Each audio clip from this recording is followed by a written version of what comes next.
சிறகென விரித்தால் கூந்தலை எங்கே, சூரிய நிலவாயானது அங்கே, என் மனம் என்று போனது எங்கே, மன்மத நீ உன்றது எங்கே.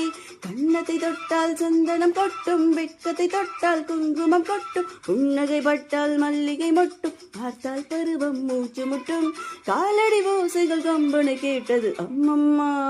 ஓ ஓ பிக்காசோவின் ஓவியம் ஒன்று, வித்தோவானின் சிற்பணி ஒன்று, பெண்ணாய் மாறியதோ அந்த புறத்தும் மகராணி.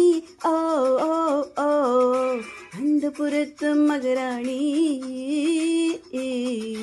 அழகிய லைலா அவள் இவளது ஸ்டைலா, சந்தன வேலா இவள் மன்மத புயலா, அடடா பூவின் மாநாடோ. ஓ ஓ ஓ அழகுக்கு இவள்தான் தாய் நாடோ.